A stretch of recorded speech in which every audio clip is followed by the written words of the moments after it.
about the EMT class through some of my friends. Went to a ride along, took the class, and then I was kind of like, well, here I am.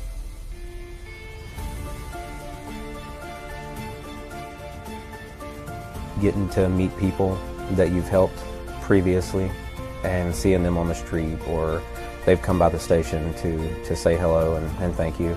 It's just a rewarding experience. I would do it all over. Searching for an unforgettable summer for your child? At Old Nell's Farm, campers spend days riding horses, learning horsemanship, caring for animals, making new friends, and enjoying real farm adventures. From beginners to horse lovers, our small camps offer a fun, safe, hands-on experience they'll talk about all year. Old Nell's Farm, DeVille, Louisiana. Call 318-794-9533 to register. Spots are limited. Hi, this is Pastor Roger L. Green Sr., pastor of the Mount Zion Missionary Baptist Church. We're welcoming you to our worship services on Sunday morning. Sunday school begin at 8 a.m. Worship services begin at 9 a.m. Come and grow with us, a place of faith, family, and fellowship. We would love to have you. Come see us Sunday morning. We'll see you there. Hey, did you know Long's Products is a family-owned janitorial supply with mops, brooms, trash bags, and they even have food service disposables, carry-out plates, and to-goes? Check us out.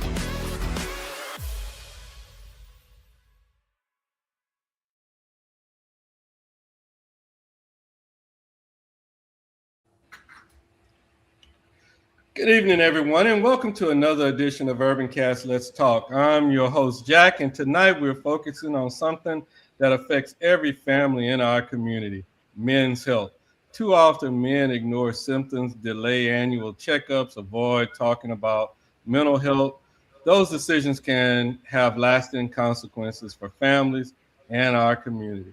Joining us tonight is Cedric Williams and Reverend Dr. Sione Tu'Uta, organizers of the annual Men's Health Symposium, to discuss why they believe this event is needed and how it can make a difference throughout Central Louisiana, not just Alexandria Pineville, but throughout Central Louisiana. This community conversation is powered by our silver sponsor, Acadian Ambulance. Let's get started. Gentlemen, how y'all doing this evening? And could y'all jump in and tell us a little bit about yourselves? Go ahead, Reverend. Yes, it is an honor, a privilege to be a part of this episode, this conversation about our community. My name is Sione Tu'Uta. I'm the pastor at Newman United Methodist Church. We located at 5700 Orion Avenue in Mountain Park community. And so, we do what regular church do. We worship in the weekend and we try to help the community during the week. And I'm so honored to be a part of this conversation about helping men deal with physical health. Cedric? Yes, and I'm Cedric Williams. I'm a member of the Epsilon Chi chapter of Omega Psi Phi fraternity. We're sponsoring these annual Men's Health Symposium at Newman United Methodist Church.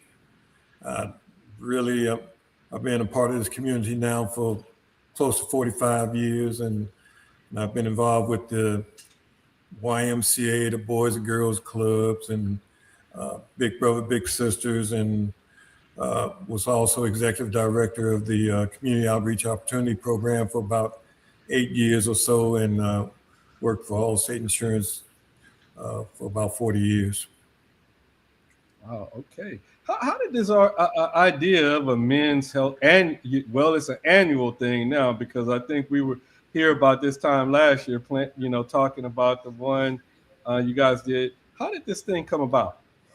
It's always a little confusing to say exactly who's responsible when you do these types of things, but there were several of us that were interested in providing a health symposium for the men in this community, and a gentleman and one of our brothers named Richard Ray out of Houston, Texas, contacted us and said he wanted to help us make sure we did an outstanding men's health symposium for our community, because he had the same interests. So he contacted us and we met about it and decided we were going to make it happen. I believe that was in 2018 when we did our first one at Zion Hill Baptist Church. And in 2019, we did it at Newman United Methodist Church. Okay, all right. So And since then, this is my second year of working alongside and facilitate and encourage this community and this congregation in particular. Last year was my first time sitting in on this symposium, and I was blown away. It becomes so critically important just to hear these men who all of a sudden they are becoming vulnerable to talk about men's health. And then the idea of getting together, just guys, and openly talking to doctors about men's issue, it almost have the feeling of a club or a fraternity or just a man's get together. We can talk about stuff that we all have share in common, and then there is no, we don't have to pretend. We just know we have issue that we need to talk about, and we talk to the professionals who are there, the doctors, and it costs nothing other than us give us a better tools how to deal with our health. And so I'm so blown away by that, and so excited to be a part of it this year as well. Mm-hmm. What message do you hope men take away from? For me, men's. I mean, it's a known reality. The men do not talk about health at all, and the question has always been why? Why do men not talk about health? And I believe is two things. One is it's not macho to talk about it. And a part of it is our culture. Our upbringing does not give us a model how to deal with physical health as far as male is concerned. Mm-hmm. I mean, we look at it. When we grow up, this work is left for the women. Take the kids to the doctor. And anytime, anybody in the family, the women are the caregivers. And so men are just hands off. Not intentionally, but we fall into this familiar track. And men, by the time we are told you only have 6 months, we just turn around and talk about it. Mm-hmm. And we talk about it's so late. And so this is one of the ways that I think little by little we are coming in a counterculture way to start to talk about this ahead of times. And most men who come to this, we all have physical issues, but now we know we all have issues, different issues for everybody. Mm-hmm. But now we all need help, and getting together as men here and talk about it. And that's why I believe this is a big issue, because we do not have a model how to talk about it, how to care about it. And I think this is one of the steps that allow us to participate in a conversation, give us tools how to talk to doctors, and lessen the anxiety of going to doctors, because men have big egos. We don't want to look vulnerable and go to doctors and have to spiel like, we confess something bad. I mean, we all have the same issue, and some of our doctors are dealing with the same issue as well, because we all have needs to take care of ourselves. That's my view on it. I feel like we as men need to go ahead and accept our leadership role in the community. And I don't think we can do that unless we're in good health. Right. And I think our community has suffered over many years because we as men have not accepted our leadership roles. And I think part of the problem that we're having too is that we fail to realize our importance not only to our family, but to our community also.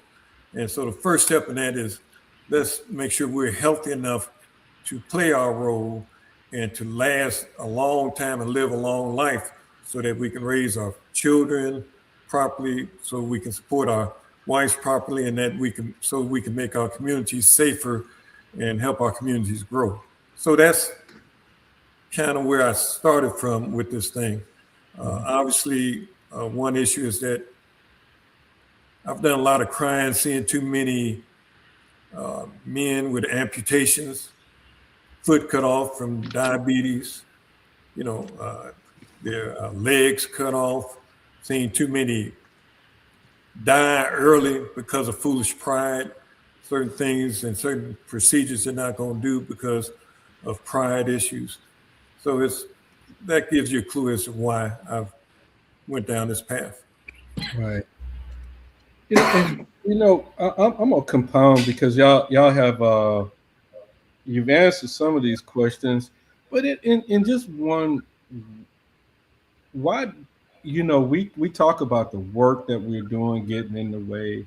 We talk about the machoism and different things of that nature about going and see a doctor. But in one word, why do you think we're so stubborn? Just one word. It actually does boil down to the culture most of us grew up in. I know when I was growing up, it's like, you better not cry or let the fellas see a sign of weakness out of you. Some of us like to say we grew up in the hood. Where I grew up in the hood in Chicago and stuff, and I experienced the street gangs and all of that stuff, and you were taught not to show any sign of weakness. And then when you're back home, your dad was rough on you and said, be a man and don't be doing that crying and stuff, and don't be weak. So, we see that sometimes as a sign of weakness, and we don't have a team.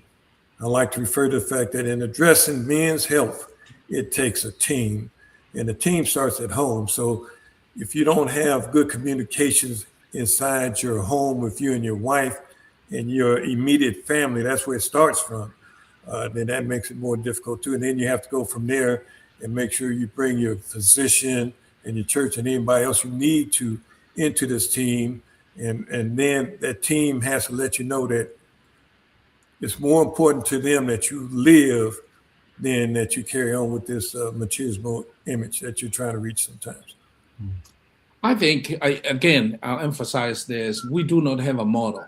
Male don't have a model how to take care of our health or how to talk about it. The other thing is I don't have the right word, but this is all I can come. We have a stupid culture as far as health is concerned, because that's how we all get sideways about this. Excuse me. So the thing that we've all seen, especially in the previous years, was the men's approach to, and the way men saw, for example, prostate issues and erectile dysfunction. Now, I have friends that died because certain procedures they just weren't going to do when they found out they had prostate cancer. So they preferred dying to having some of those procedures done to correct the prostate cancer. But that's where that team's supposed to be in there to let them see that what's most important to us is that you live. I tried to make it to my dad. I tried to tell him what was most important to me was you live, as opposed to those other silly issues that we used to let dominate our lives. Yeah. And you guys are going to be talking about both mental and physical health at the symposium, right? Yes. And why do y'all think it's so important that we combine both of those together? Everything starts there, especially in our community of mental health. The leading cause of death in our community for the young men, like 44 through 18, is gunshot violence. You have to be mentally ill to think the appropriate thing for you to do is to go out there and kill someone. And it's happening at such a rapid pace in some of our communities. Then you look at the homeless situation in our community, which tags onto that health issue too, because so many of the homeless people have health issues.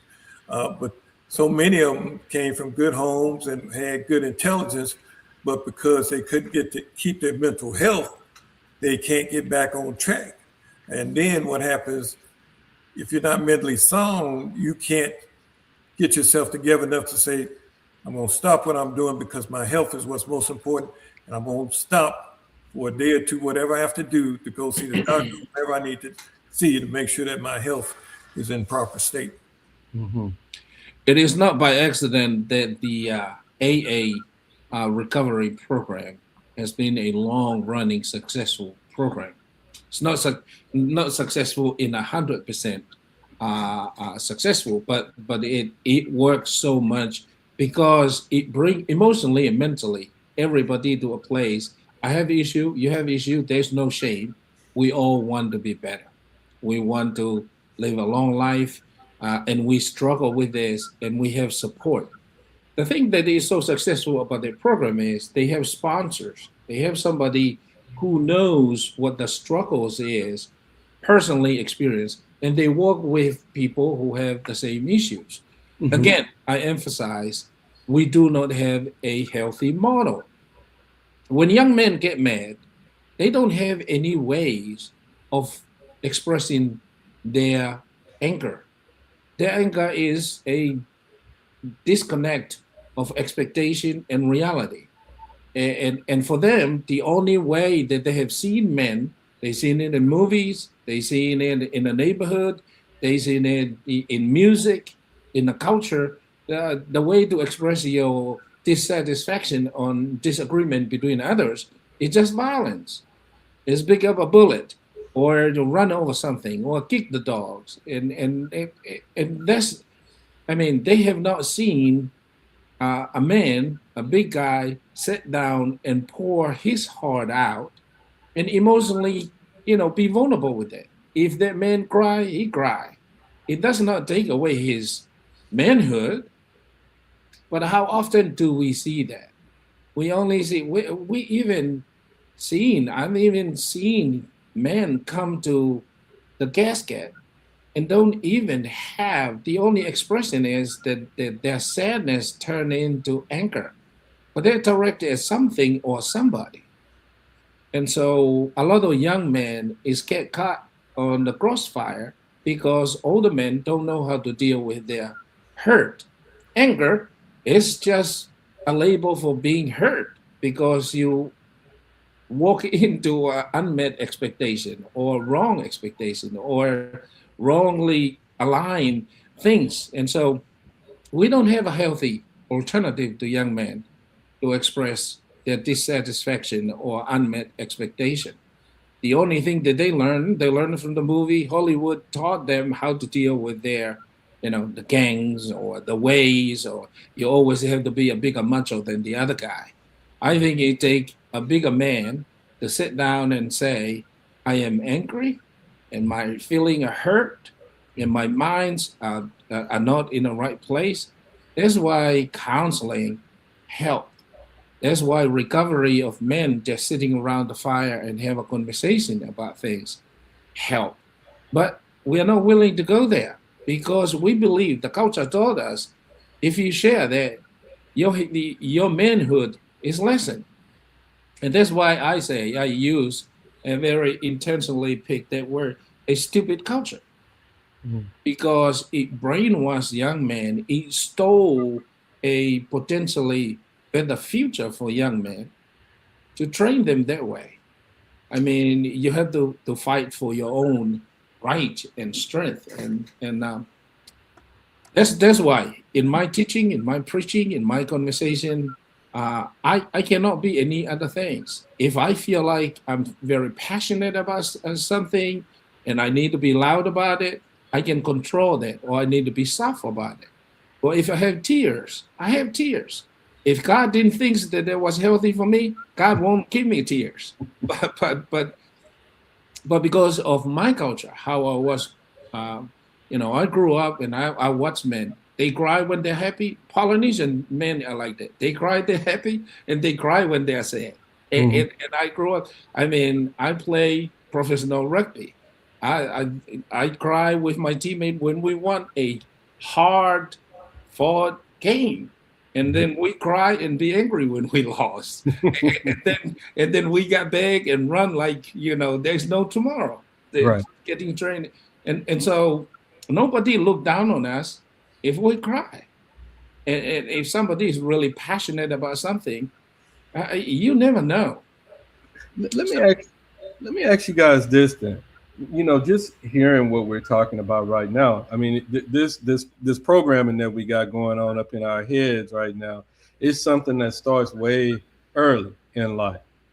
And I know we are talking. We got the Omegas here. Just a couple of weeks ago, a month or so ago, we had the Sigmas, and we were talking about men's health. And it seems like we're both tuning into something. But, having this conversation with you guys tonight and the way that it's going, it seems like, it would be a good idea to start this conversation, a little earlier. It's time to have the boys in a round circle or whatever, saying it's okay to express these feelings a certain way. It's okay to express the frustration a certain way. And here's how you can get some help. So that when we get older, they'll actually know that they can. There are resources out there that they can get some help with. But I think we got to deal with what we have to deal with. But I think if we strategically looking at this thing, it is these younger kids that we really need to be talking to right now, so that they could start translating up that it's okay to seek help for both mental and physical well-being. And you asked about, before we got on the show, you had asked about how the church is supposed to be involved and what is the church role in this. Most of the households that I knew, the men didn't even just tell their kids they love them. Right. They didn't know how to do it. It's just not something that was done in the way they grew up or anything. My dad didn't know how to do it. He ain't tell us that. I didn't know how to do it. So in the beginning, I ain't tell my kids that. So I had to learn as I got older to tell my kids that I love them. And they might tell you I ain't said it yet because I probably don't know how to do it correctly. But that's where it starts from. And you talk about tying the mental health thing into this. I found it very interesting. I had a serious injury, head, back, legs, hip, everything. And they prescribed the treatment and all. And they said, well, one thing we're going to require you to do is you'd have to go to the psychiatrist and have the psychiatrist check you out. So you have to meet with the psychiatrist once a month because they realize that your mental health will play a role in your recovery. Now, what we're talking about in this case is we're talking about trying to get the men to go to the regular scheduled appointments. It's like somebody said the other day, go to your dentist twice a year. And go have a regular exam once a year. Get your colonoscopy once every 3 years or every 5 years or whatever is best for you. So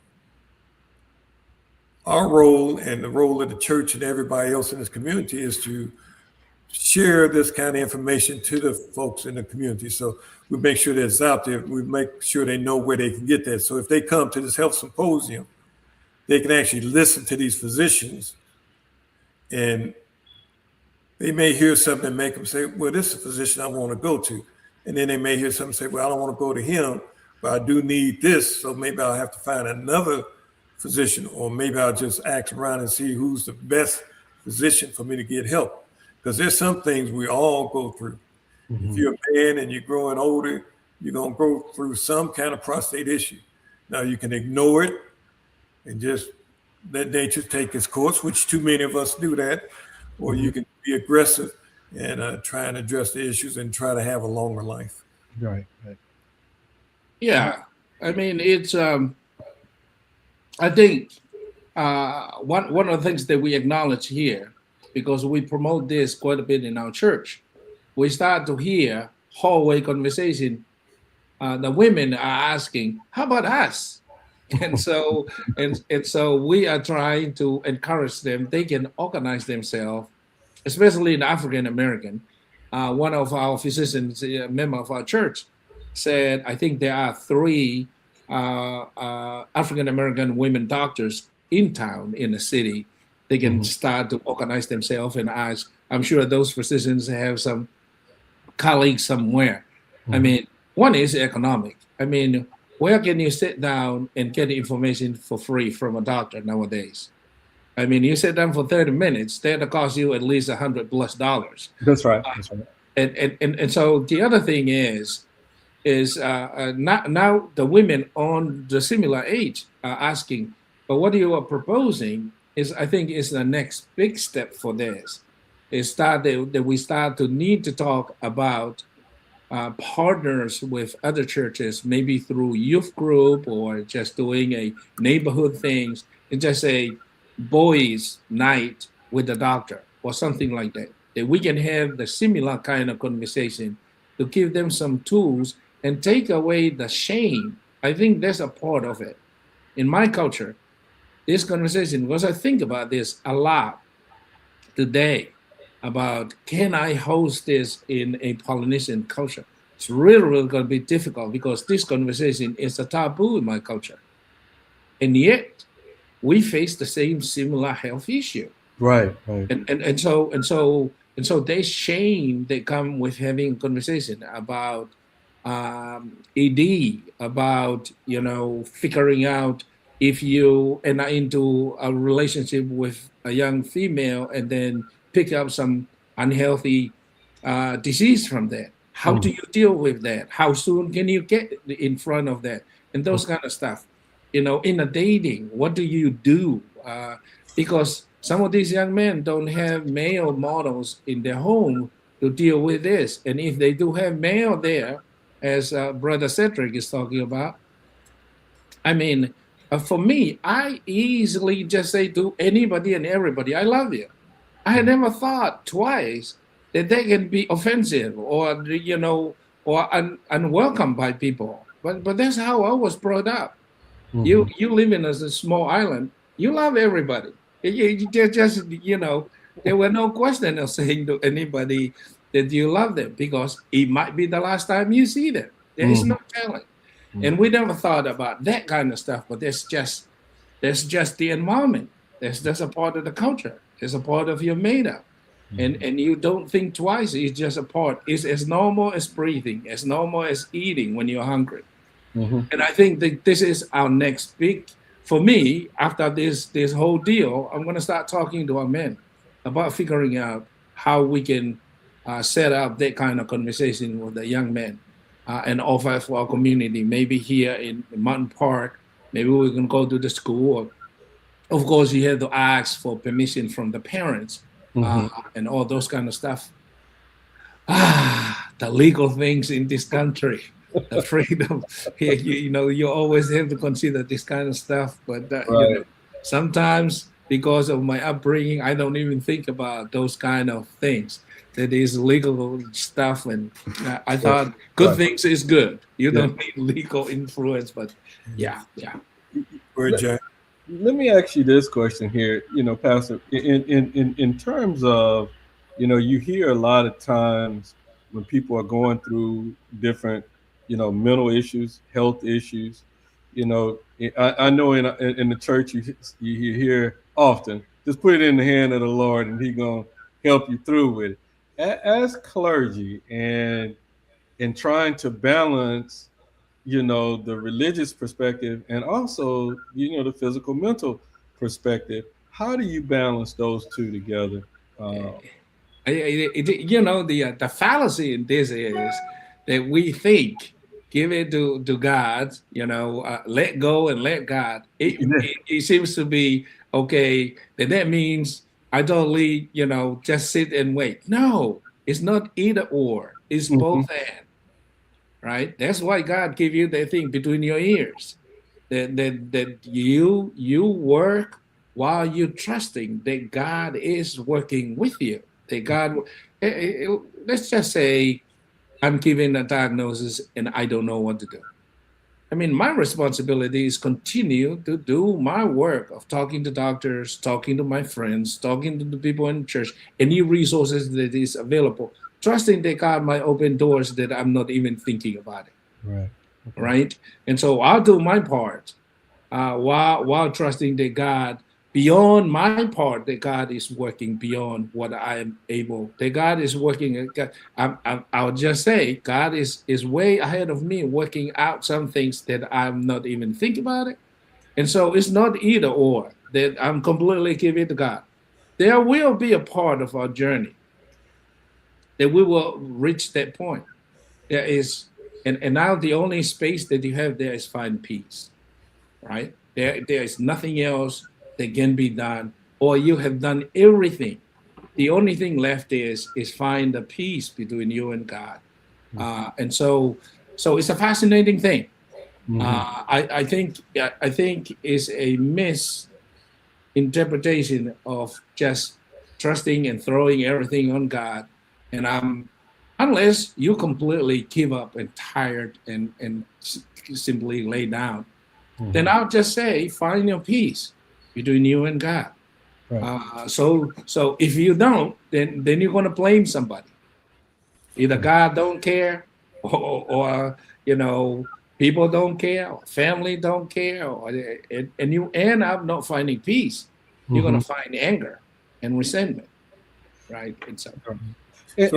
And Cedric, I wanted to ask you a question as well. When you guys are, this is the Omegas are doing this, but I saw cross collaboration with the Sigmas when they had their program going on. Why is it important that you guys collaborate in this effort to help men get the knowledge that they need to live healthy, long lives? Yeah, and see, the words are important. For example, you said collaborate. We're not necessarily collaborating yet, but we're supporting. So if they're doing something like that, we're coming out and we're going to support them. And we should be moving towards more collaboration and networking in this focus. So that's something I would love to see one day, where everybody's collaborating more. But regardless, we're going to support anybody that's trying to do something to help the community. Now, I'm excited about this Men's Health Symposium because we have 5 outstanding doctors from this area that's going to be there. And then there'll be some more physicians in the audience to even provide more support to the people. You got like Gary Jones, who's a vascular surgeon. Right. How many times do you get to sit down and talk to and listen to a vascular surgeon? You got Robert Fontaine, he's a urologist.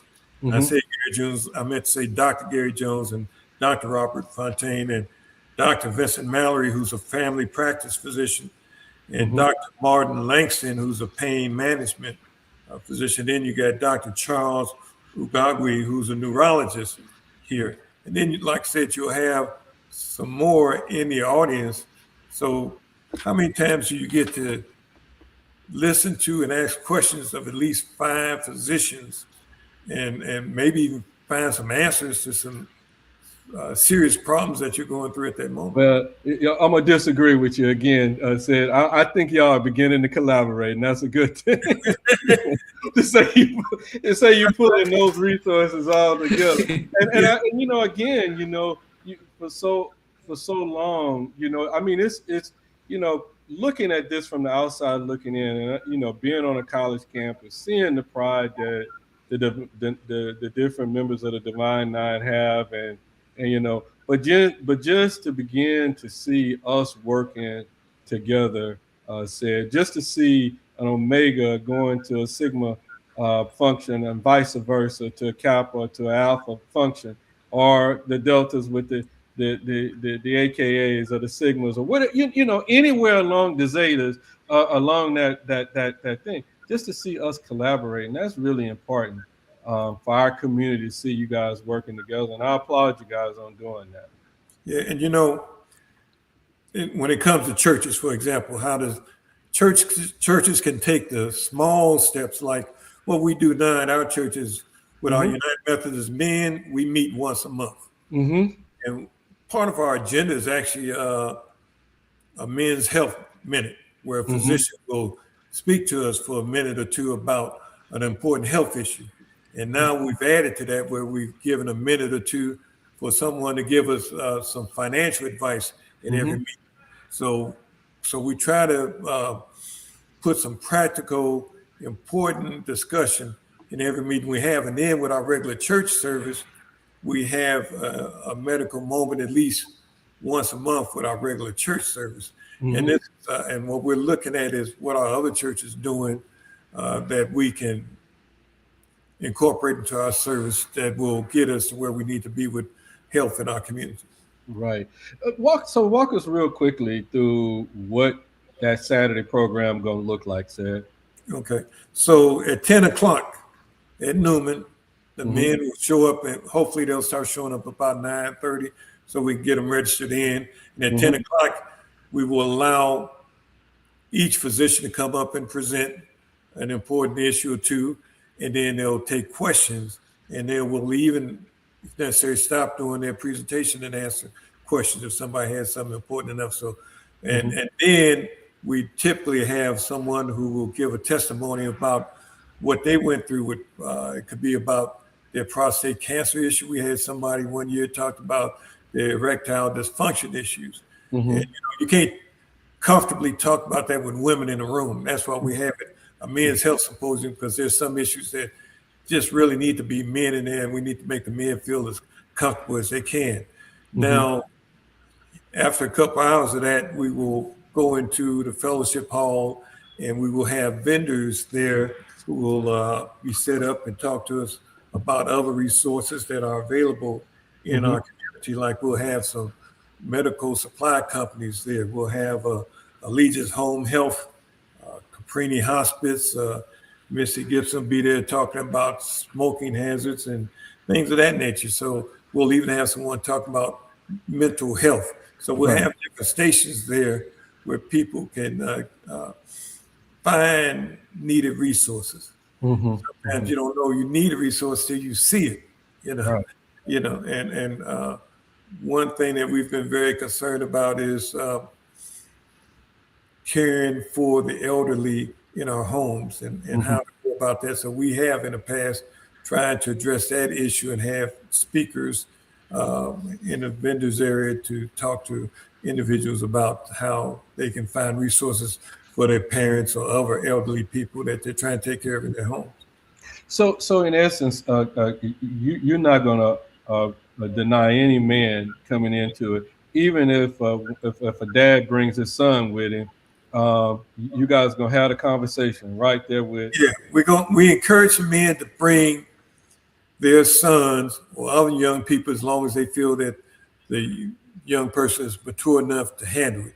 Like if it's your child, you don't want to make that decision for your child. Right. If your nephew or something, you may be the one to make that decision, or you may ask the mother if I can. But I think the more young men, I'd say probably best that they be at least teenagers. But we encourage you to bring the junior high and high school students as long as you're the responsible person for that individual. Right. Dr. Tu'Uta, what is success this weekend? The weekend of this fair, what is that going to look like for you? For us is to spread, right? And so this whole deal is open to the community. All age are able to come. We are encouraged to come, and there is no cost to anybody, right? It's the only thing it's going to cost you is going to equip you with information, and it costs you your time.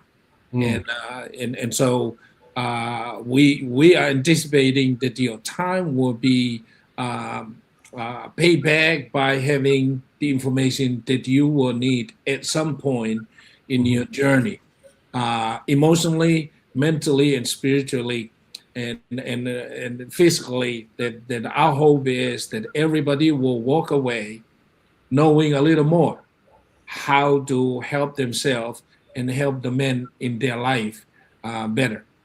We are anticipating 100+ people to show up, and we have the capacity to a few hundreds, and so we prepare to host all of those who will come. We prepare enough meal for everybody to to share. And so the success for us is getting to know each other and getting to know the doctors that are available in our community, because some of these opportunity for men, that they will get to know who and what field when they need it they can go and talk to, and networking. I think for men, you can talk to these doctors, get their business cards, get their contact if you need them for whatever, or you know somebody in the family who might need that. At least you take home. That's the anticipated outcome that we are going after here, and we try to help our community become a healthier community. One thing that scares me is we always think we got tomorrow to get something done, And I learned my lesson the hard way with that.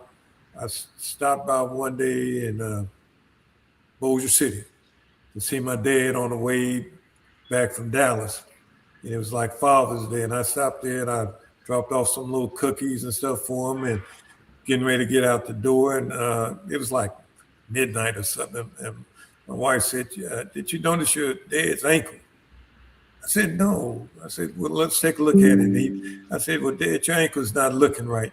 I said, "We got this reunion we're going to tomorrow in Jackson, Mississippi. I'll be back Sunday, and I'll take you on to the doctor, your doctor, Monday, so we get it all straight. Get to the reunion Saturday. Before I was sitting there eating lunch at the reunion on Saturday, and got the call that it was over. He passed away. I didn't have another day. So I should have stopped whatever I was doing there when I saw that and attended to that at that moment, but I didn't. You can't redo it, But that's my thing. I'm trying to let folks know that let's get the early diagnosis, early treatment. Let's be preventative as opposed to waiting till it's too late. You can save your limb with an early diagnosis. If you wait too long, you can't save your limb. And what we found out too is some people are hard-headed. And what I mean by that is some of them get the diagnosis, but they won't accept the treatment. How many of us have had people that had the diabetes, but they still gonna eat whatever the hell they want to eat, I've run that over and over again. I had two ladies on a boat with me one time, and they were both severe diabetes, getting shots and everything else. And when dessert time came around, they were the ones that had the most dessert on the table. They had 6 or 7 desserts on the table, and everybody told them, "You don't want to do that." And they said, "No, I'm okay. I got my injection at home." So we sometimes, and then I had a friend of mine. He was put on a restricted diet, but he wanted to have somebody bring him his barbecue and stuff every day. So sometimes we get the diagnosis and we just hard-headed. But if your support team is strong enough, and if your network is strong enough, and everybody's working together trying to encourage you, don't do that, then maybe things could get better. Yeah, I hear you. I mean, it's very, very true what Cedric is just sharing. I mean, it's a hard thing to change a lifestyle that you get used to. And sometimes our economic situation dictate our lifestyle. Some children just grow up. The only food that is available is what they eat, and by the time they got to be successful and make their own ways, they already fall into a pattern that most is hard to change the eating habit. I mean, I grew up healthy athlete. I play rugby in the highest level. I represent my country in the national stuff, and I still have the mindset that I can eat whatever the heck is on the table because I can run it off tomorrow. And then when I wake up in the morning and my knee is talking back to me louder than I wanted to put it on the floor, it's hard. It's really. And so I had to go through the mental exercise of doing these kind of things. You had to talk to yourself. You had to have an honest conversation with yourself about this kind of stuff. Right. I have some teammates of mine that are facing cancer right now, and we all live in overseas, and a part of what we are coming to hang our head on is the diet. The diet here is being created for commercial purposes, and is so fused with all kinds of chemicals to, fast track the production, and we just some of us just believe we will better off just go back home and eat food naturally that we grow without chemicals and all those kind of stuff. Because we thought we move overseas and technology is so much better. The health, it's like Cedric is talking about. I'll have another dessert and take a shot for it. I mean, I think you cancel, you zero outcome by the end of that, and nothing really worked. And so, we just have a hard time. Men, we just have a hard time getting over this thing. Right. And I think the only other thing that I would say, Jack, if we take this conversation to a deeper level, for example, if we say the way that we do not take care of ourselves is we do not love our family, we might get some men to move the needle. It's the act of love, right? If you say to men, it's almost like a challenge for men. You don't love your family. You don't love your wife. You don't love your daughters. You don't love your sons because you don't take care of yourself. It might move some.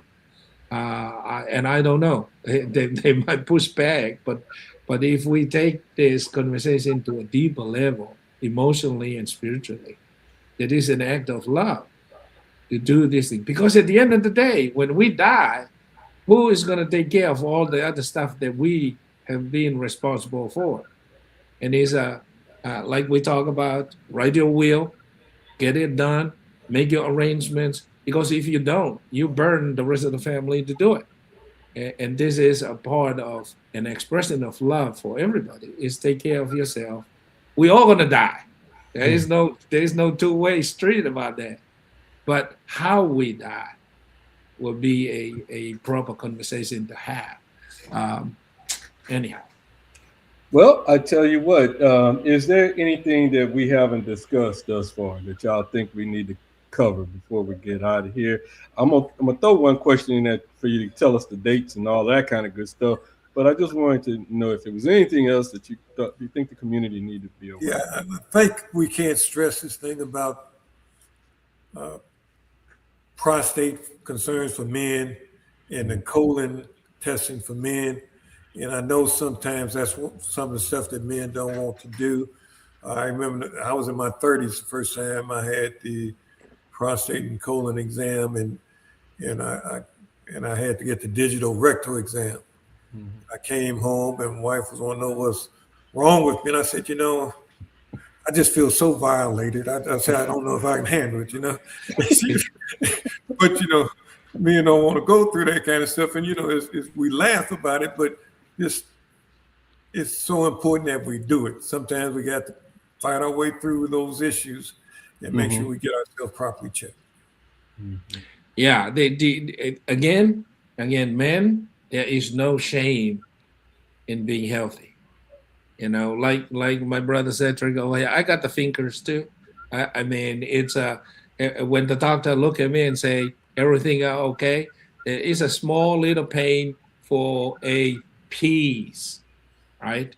And when I get the diagnosis, I mean, right, there are some sophisticated things. You take a little poop and send it off, and somebody would take an exam with that. I mean, when we got men to sit down and have no bar conversation about the things that we can do with minimal cost, with no shame attached to it, and it's an act of love and trust other people and networking with people who are supportive, I think we can go somewhere with all of that. So. Yeah. So tell us. United Methodist Church, August 8th, 10 o'clock. I just wanted to push that in there one more time before we finish. Go ahead and tell us again, because I think I kind of interrupted you a little bit. Oh, no problem. Omega Psi Phi Fraternity, with help from Newman United Methodist Church, will have its annual Men's Health Symposium on August 8th, 10 o'clock a.m. at Newman United Methodist Church, 5700 Oran Street. Thank you, Jack. No problem. I said, Dr. Tu'Uta, thank you guys for joining us over here on UrbanCast, and we truly appreciate your commitment to improving health and being thoughtful, to all of Central Louisiana. To everyone watching, thank you for helping to spread this information out. Remember, healthier men help build healthier families, stronger neighborhoods, and stronger communities.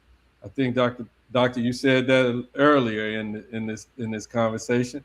We encourage everyone to attend the annual Men's Health Symposium on Saturday, August 8th at 10 a.m. to 2 p.m. at Newman Methodist Family Church, located at 5700 Oran Street here in Alexandria, the Martin Park neighborhood. This community conversation is powered by a silver sponsor, Acadian Ambulance. We also thank our community partners for their continued support. Sadler's Towing, Long's Product, Nader's International Market, Elegance Beauty Supply, Threadhead Embroidery, and Uncle Willie's Barbecue. I'm Jack Hinton, and thank you for watching UrbanCast Let's Talk. Have a great evening. If you guys can hang tight right quick, I'm gonna go ahead and end our stream. I heard about the ENT class through some of my friends. Went to a ride along, took the class, and then I was kind of like, well, here I am.